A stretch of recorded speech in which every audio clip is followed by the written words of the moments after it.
calamari has an insane amount of cholesterol. Really? Yeah. I bought a tin of calamari, as you would a tin of sardines.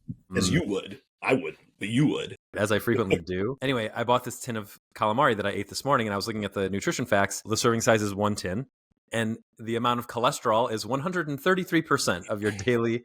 I was like, is that why my chest hurts now? Calamari for breakfast. That's interesting. Well, we don't have a lot in the house. Actually, now thinking about it, I'm short of breath. It was pretty tasty, though. It was calamari in ragu sauce. I paid entirely too much money for it. There's a store in Times Square that sells only tinned fish from Portugal, across the street from the M&M store, and it's colorful like the M&M store. And I've been wanting to go for a long time because, they probably have some stuff that's cooler than the stuff in my grocery store. Because I get the same 3 things at the grocery store when I go for my tinned fish, and it was everything. The cheapest thing was $18 for a tin. I'm like, fuck, fine, I'll buy 2 and I'll eat them on special occasions. They're gone already. I hate them. Today's a special occasion. And 2 days ago it was a special occasion apparently as well. So those are gone, and I'm just not going to go back to that place. But I really blew a lot of money. That was embarrassing. Anyway, should we do the show? That's my problem with treats too. When I buy something oh man, I had a really good day today, I'm gonna have a nice treat, just to reward myself for having a good day. And then when I have a bad day, I'm like, fuck, I had such a bad day, I need a treat. So I'm just treating myself every fucking day. No wonder I'm fat. Oh, that's so funny. What are we talking about? Life is short, and probably shorter because I ate calamari that has 133% of your daily cholesterol. Okay, let's do the show.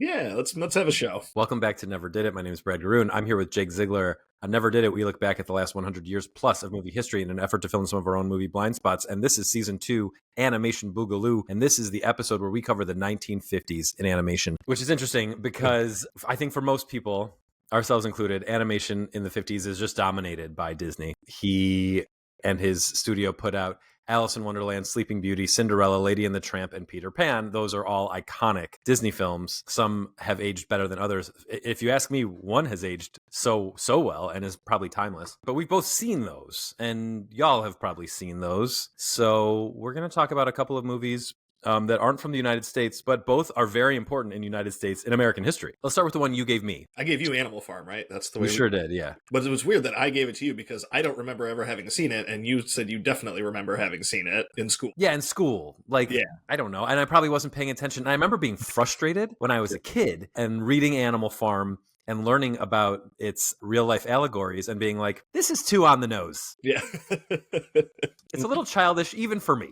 Right. And I was 10? I don't know, 13? Child, yes, a literal child. Sure. Well, and it's possible that we watched it in school. I mean, that was 30 years ago for me at this point. So, it may have happened, but I don't remember ever having seen it. And when we looked at the list of animated films from the 50s, that was one I was like, oh yeah, I remember reading the book. And then, it's such a famous book, and anything that wasn't Disney in the 50s, there was just I felt like there was a little bit, not a ton to choose from there. But Animal Farm is super recognizable, and I thought it would be interesting to take a look at. And again, I haven't read the book in a long time, so I'm not sure how well it compares. We can talk about that, but I mean, it's Orwell, it's famous. Cool. So this movie was a British production, but was commissioned, we've learned later as a society, by the Central Intelligence Agency of the United States of America as a way of combating Soviet infiltration of American culture. Communism specifically, right? Yeah. And that is not obvious until you get to the end of the movie, which we'll talk about in a second.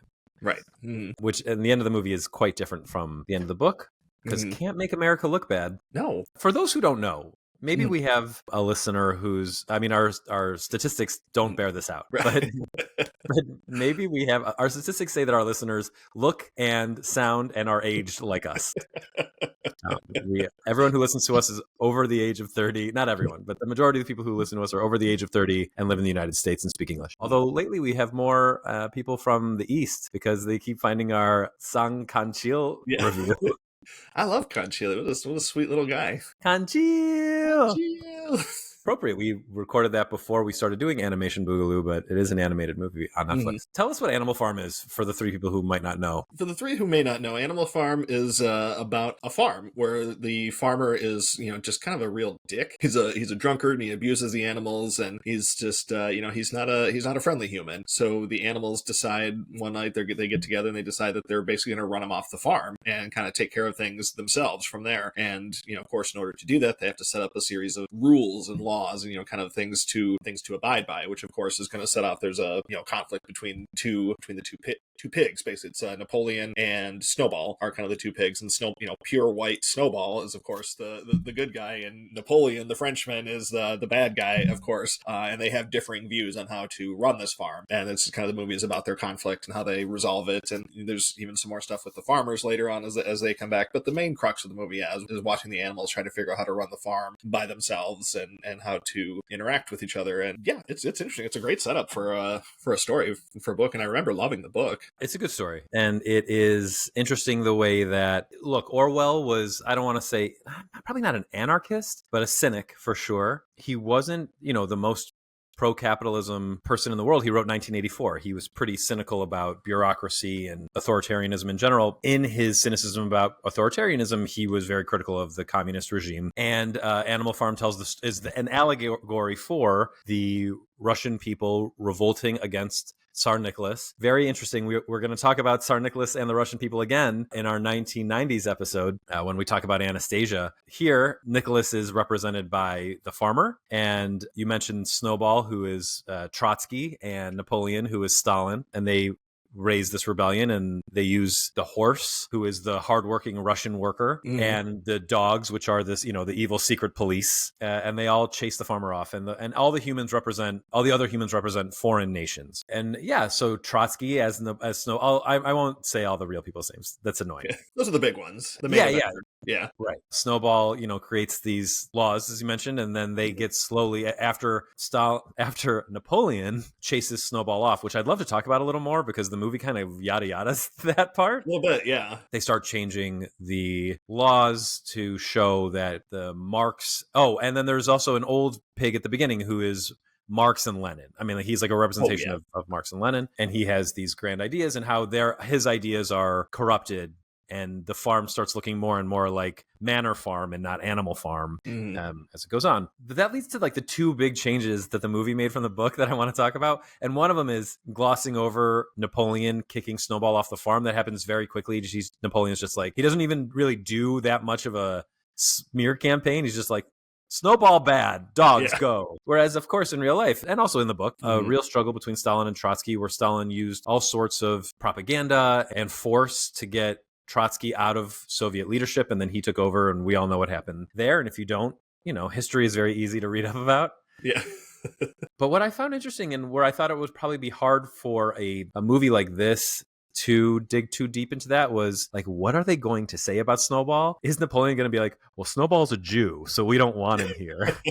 Because that's what happened in real life? No, they didn't do that. And then the other big change, and the one that I think most people are aggravated about when they see this, and the one that rubbed me the wrong way, the end of Animal Farm is very interesting. It's the animals look like the humans, but there are humans there, right? It's important. Like the animals look in the barn, they see the pigs cavorting with the humans, and they can't tell the difference between them. And the idea being that the USSR has become just like the UK and the West, and it's all corrupt. And all corrupt leaders are the same. But in propaganda for kids, you can't say all corrupt leaders are the same. So there are no humans in the barn at the end, or in the farmhouse at the end of the movie. Yeah. It's just pigs, and they all start to look like the farmer, the specific farmer. So it's like, him, right. So the allegory isn't that world leaders are all corrupt in the same way. The allegory is meet the new boss, same as the old boss. That's just a good song. Yes, it is. But why is it a good song? I mean, it's an interesting message too, but it's not what Orwell had in mind. Right. The animals storm the farmhouse, and the geese fly in and make the sounds of like B-52 bombers, and it's basically like the military will save us from the Russians. Yeah. Or we'll save the Russians from themselves, basically. And I found that deeply disgusting.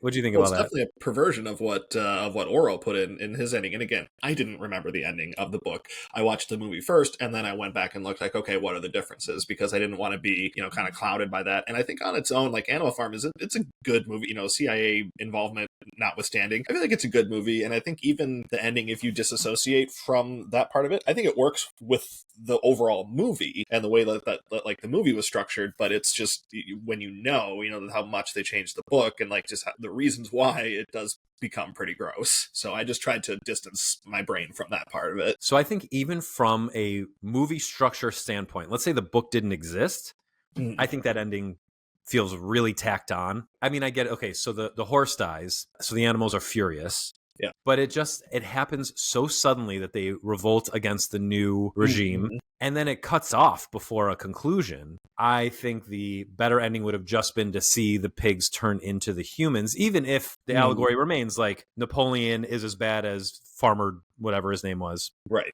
And that's it. Even that is a better ending, I think, than what we got, because they couldn't follow through with the aggressive ending. I mean, I would agree. I mean, I still thought the ending was okay as it was, but yeah, I mean, I think if they'd cut it off before the bombers, the geese bombers come in. They kind of gave Orwell himself a hero moment, because a lot of people have called the donkey, and that character is usually cited as an allegory for like the cynics, the people who go along with it but don't believe in any of this propaganda. Right. And Orwell himself, you're the donkey. You wrote yourself into this movie. Yeah. So he's like leading the charge. So it's, I guess, a nice like nod to him. And his family did were paid for the rights to have this movie be made. This was after he died. This was, I think, 5 or 10 years after he died. He died very young. Oh, did he? I didn't know that. In his 40s, I think. Oh, wow. So yeah, that's that solid film. Yeah, it's just, well, and there's parallels obviously to today too, especially in the laws being written on the wall. You know, they have their, no animals shall sleep in a bed, and then they amend it later on. Animals shall sleep in a bed with sheets, things like that. It's just, without getting too deep into the weeds on today. I mean, we're definitely seeing a perversion of the law as it's written to suit the needs of those in power. Yeah, 100%. It's so hard to say that stuff without sounding like a complete tool. You know what I mean? Like I feel, I believe that, but it's also like, oh, I sound like such a pretentious D-bag right now. No, you don't. We're in a bad spot. Yeah.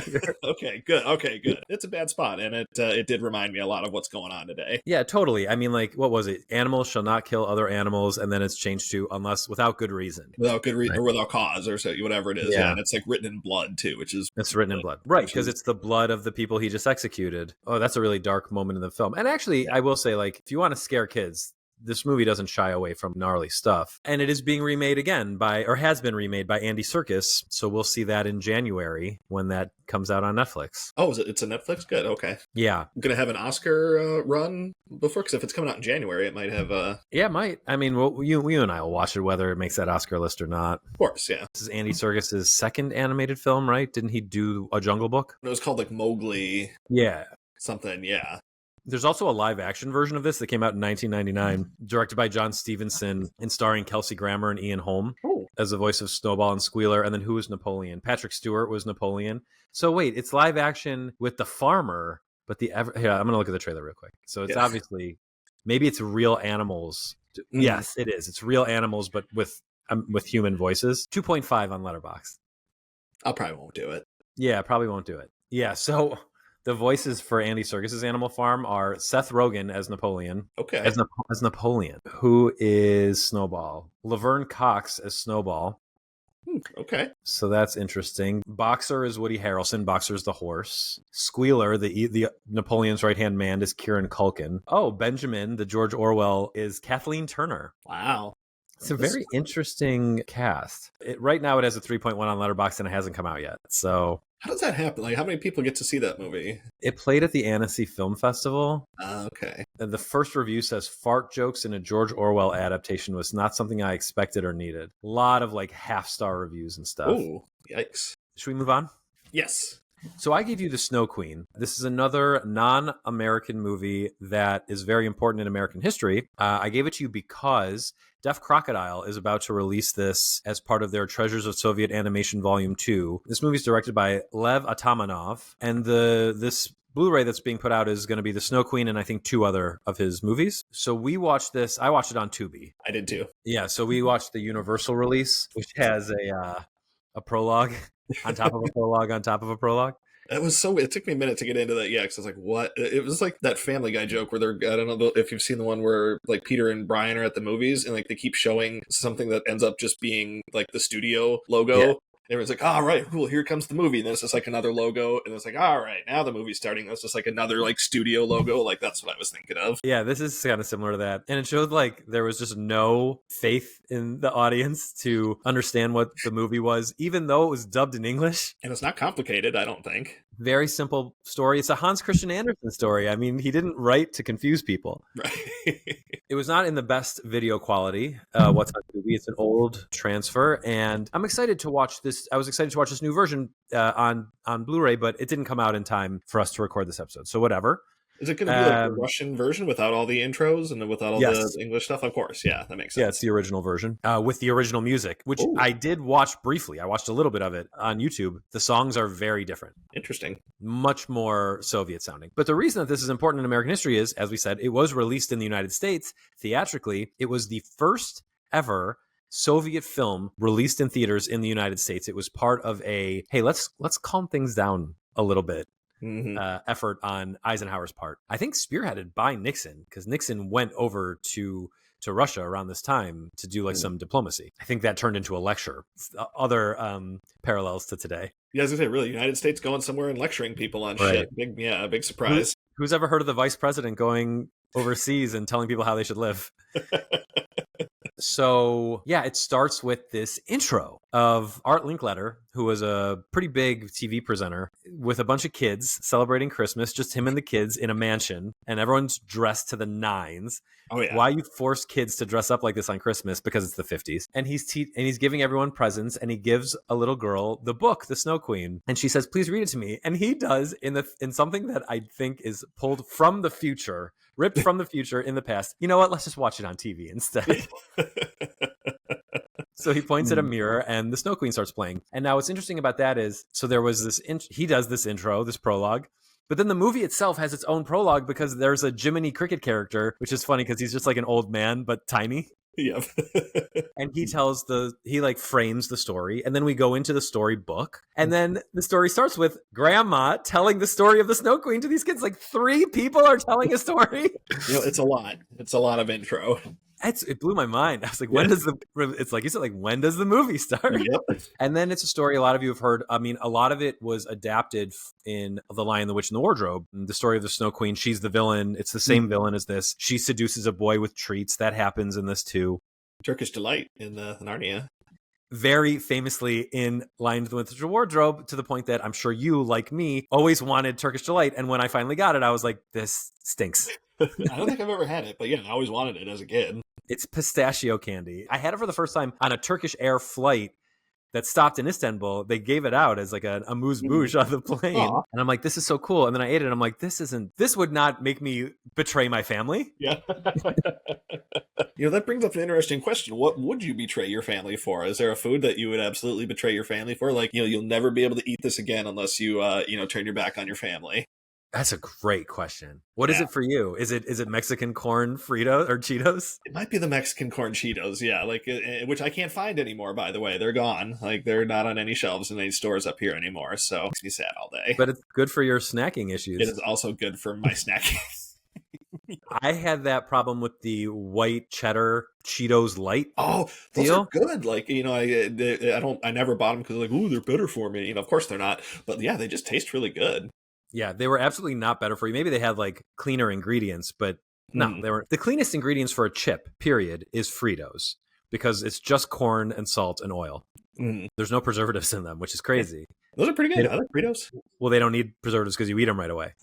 Yeah, I don't know. Maybe what's something I'm like so excited? Peter Pan donuts. It's a donut shop in Greenpoint where I used to live that are just out of this world incredible. Annie gets them for me on my birthday every year. But I don't think I'd betray my family for them. When I was a kid, people made fun of me because I ate a bagel and lox for lunch every day in 5th grade because I was a picky eater. And everyone was like, it's stinky. And it's like old man food. And then my teachers were like, isn't it expensive? I'm like, I guess my family's spending our entire budget on lox. But I think in the long run that helped me because I got a lot of omega-3s as a kid. You sure did. Yeah, if you're eating that every day. I was ahead of the curve. And a lot of Kenny Omegas in you. That's awkward. So yeah, this kid gets Kay. He gets seduced by the Snow Queen, and his girlfriend has to brave the Russian winter to find him. And so then, antics ensue. None of them are too crazy. She meets a talking crow, and she finds some royalty that's nice to her, and she drives in a golden chariot, and then that's beset upon by bandits and a very angry, violent young girl. Classic fairy tale Yeah. stuff. Mhm. And like I said earlier, the American songs are different than the Russian songs here in particular. The Russian Mhm. song is like very, I don't think that would have translated well for American audiences. Sure. But it's just so interesting that this was what they used as the olive branch. Mhm. And then the Cold War didn't end for 30 years. Right. It didn't, obviously, yeah, it did not solve things overnight. What did you think of it? I thought it was okay. Like I said, it really is tough to get past those like 3 framing devices. It's just like, what are we doing here? But then, it's like a product of its time, and it was there was nothing else like that. They hadn't imported a Russian film here before, so I get it. But watching it today, it's like 10 minutes of intro on like a 60-minute movie. But then once the movie got going, I thought it was solid. It's good. It's obviously it's fast. It does it's not very long, and got a classic fairy tale stuff. I thought it was good, solid movie, but nothing like mind blowing or earth shattering. Yeah, you know what? I agree with all of that. Mm. It's like interesting. I mean, it looks great, and I found on YouTube, because I was just curious. I watched all of it on Tubi, but I found a version on YouTube that is sort of like remastered. The animation's gorgeous. I mean, the Snow Queen herself looks amazing. Yeah, very cool design. Yeah, and I'm still excited to get my Blu-ray and watch the other 2 movies on it. Yeah, I would like to watch those too. I'd especially like to see the original version of Snow Queen, like I said, with the Russian songs, and I think that would be different enough experience to warrant watching again. 100%. And the other 2 movies on it, Lev Atamanov movies, are The Scarlet Flower and The Key. So you're getting 3 movies that are all close to an hour. It's basically 3 hours of movies on one disc, which is pretty good. Just like for completion's sake, the Volume 1 was a sci-fi Soviet animation disc, which I have. Mm. And on that, Mystery of the Third Planet by Roman Kachanov, The Return by Vladimir Tarasov, and The Pass, which I think is also by Tarasov. And those are shorter. Those are like, The Pass is 30 minutes, The Return is 10 minutes, and then Treasure of the Third Planet is 48 minutes. Or Mystery of the Third Planet, excuse me, is 48 minutes. And that's like a more famous one. And it's one that I will mention in a future episode, in our 1980s episode. I bring it up briefly because I meant to watch it before that episode and didn't get to it. It's us from the future again. We are going, before we get to our features, we're going to rank our top 10 animated short films of the 1950s. I have one honorable mention, and it would be high on my list, but I don't know if I really count it as animation. So it's stop motion animated, but it's live action people. And it's a short called Neighbors by Norman McLaren. Is this on your list? Yep. Did I include? Yeah, I think I have it. Yeah, I have it as my number 2, but I'm with you in like kind of animated, but kind of not. Also, it definitely deserves mention. For sure. My number 10, again, back in this time, the things that most of the shorts I've seen were Oscar contenders for Best Animated Short Film. A lot of Oscar contenders and winners were Tom and Jerry movies. So, number 10 is The Two Mouseketeers. It's just The Three Musketeers, but with Tom and Jerry. Oh, and then this other thing crept into the Oscars, Mr. Magoo.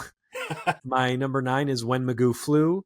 My number 8 is Magoo's Puddle Jumper. Now, I like Mr. Magoo because I love Jim Backus, but Pete Burness and his cartoons were like very much just so-so.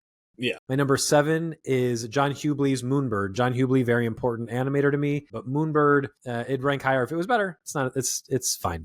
I only gave that one 2.5 stars. I didn't care for that one. I see that. Robert Cannon gave us Gerald McBoing Boing. That is my number 6. Gerald McBoing Boing, about a boy who can only speak in sounds. My number 5 is Johann Mouse, another Tom and Jerry cartoon. My number 4 is Birds Anonymous, Fritz Verlang's Sylvester and Tweety cartoon. My number 3 is Walt Disney's Toot, Whistle, Plunk, and Boom, where Disney finally decided to do some interesting stuff, not with their typical characters. Another like music movie, and this one's a little bit longer, and it's about like the evolution of musical instruments. My number 2 is a movie I loved as a kid and rewatched last night to make sure it belonged in the spot. It's Ben and Me by Hamilton Lusk.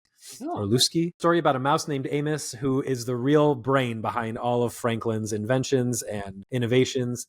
Really funny stuff. Loved it as a kid, and it totally holds up. And then my number 1 is Paul Bunyan by Les Clark. I don't know. I found this like really satisfying for some reason. Pretty sure I've seen that. Why would I not have that on my list? I don't know. Interesting. Maybe because it was part of, they did turn it into a part of an anthology movie for Disney called like American Heroes or something. That's probably it. Yeah. Or American Legends. All right. So we are in now the 1950s. I'm going to remove Neighbors from my list since we decided it was off there. So I'm going to slot into my number 10, Nighty Night Bugs. It's a Bugs Bunny tale about doing night stuff like A Knight's Tale. Number 9, The Two Musketeers, as you mentioned. Number 8, Huey, Dewey, and Louie in Trick or Treat.